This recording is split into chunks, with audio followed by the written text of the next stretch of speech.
Nobody wants to deal with the Moabites. What did MoAB do? MoAB bites. MoAB bites. They do. Ammo, knife. Right. They do. But I always have the picture in my mind of, because of the inconsistency of lots. Is that where they get the game lots from? Of lots? Casting lots? We know that Job took place at the same time that Abraham did. But Jonah, I'm not sure. Jonah was a minor prophet, and though it sounds a little like Job, it's not the same book. And so I believe that Jonah may have taken place, right? Because Tarshish and Joppa were funded cities, but Jonah probably took place after Genesis, after Abraham's story, right?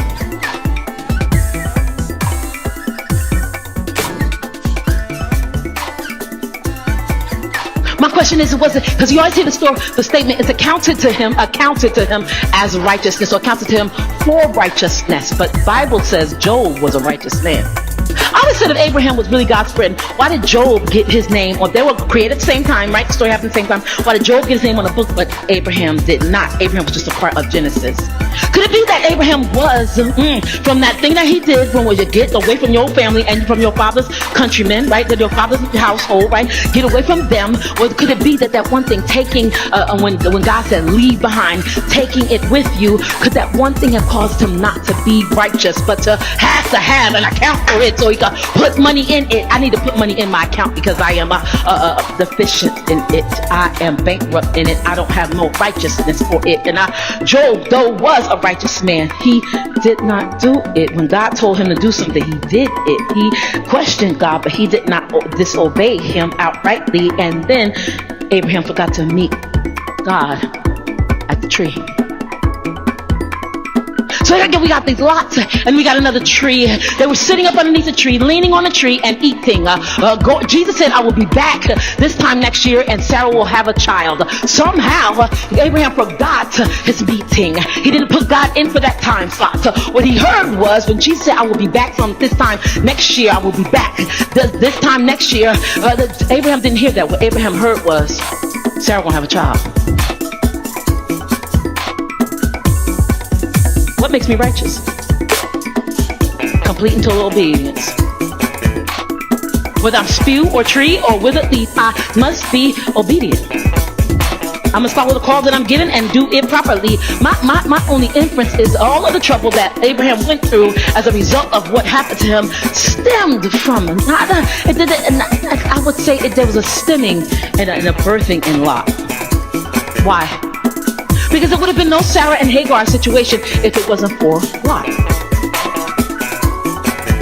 That God wanted to bring a promised child, and that's what God promised. He said the sands of the shore, right, or the clouds in the sky, or whatever he said about that. You know, like the fruitfulness, right? He's gonna make Abraham just as fruitful. But then Abraham ended up waiting 25 years. God can say, I'm going to bless your house, but if you bring an idol into it, that will tear down that blessing and cause you to wait. It won't get rid of the blessing. Your kids may receive the blessing, but it will cause you to have to wait millenniums for it. Some of us are walking around in blessing. We have blessings surrounded us. God counts us righteous, but we can't take hold of it. So people that will live in your house later on, you don't have kids, people, random people that will live in the room that you're in later on will take hold of it because you did not listen.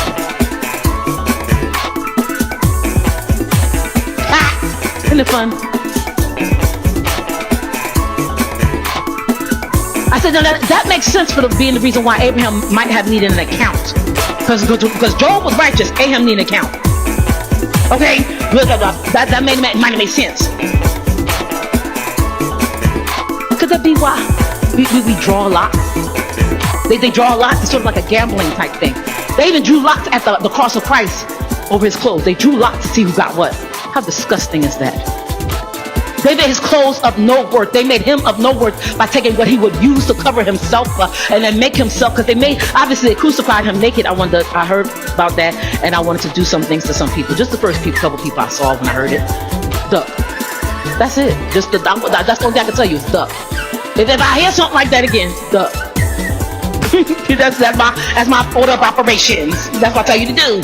Look, I still remember the pastor that told me 3 or 4 years ago. I said, is it true? He said, what? I said, was he really crucified naked?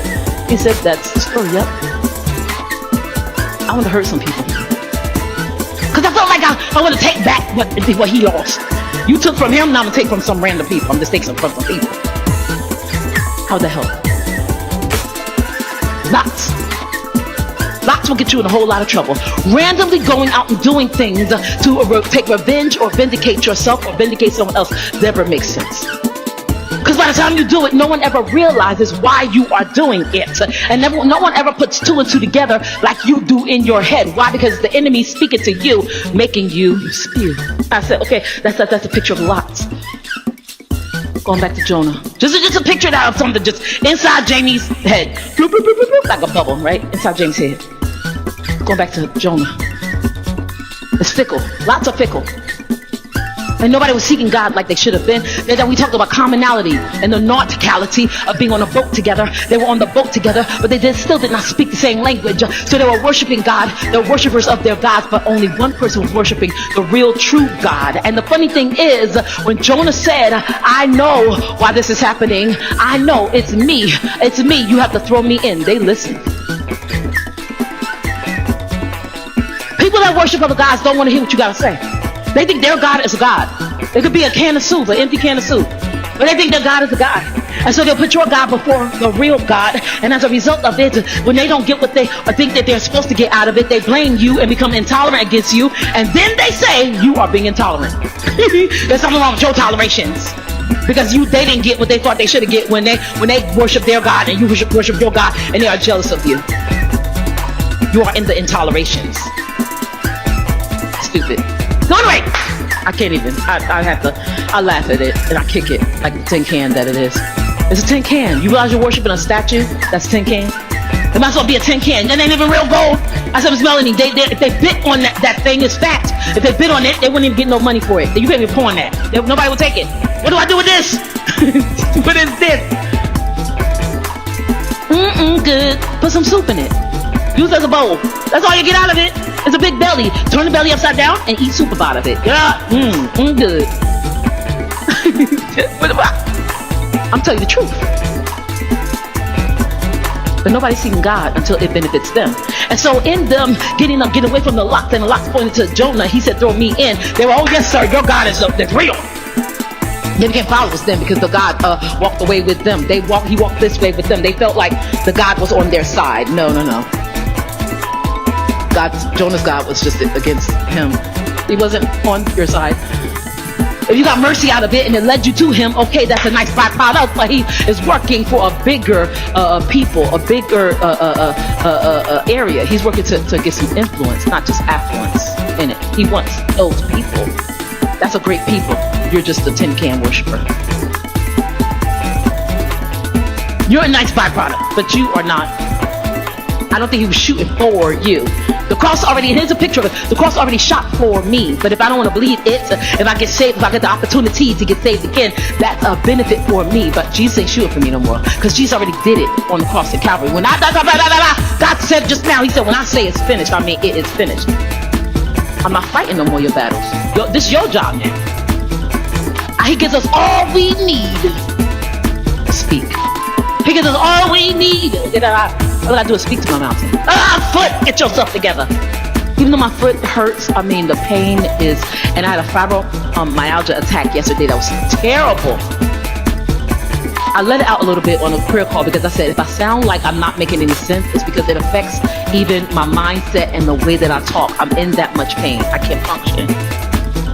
So I'm trembling and it slows down my thought process. And in my head, I know what I want to say, but I can't get it out.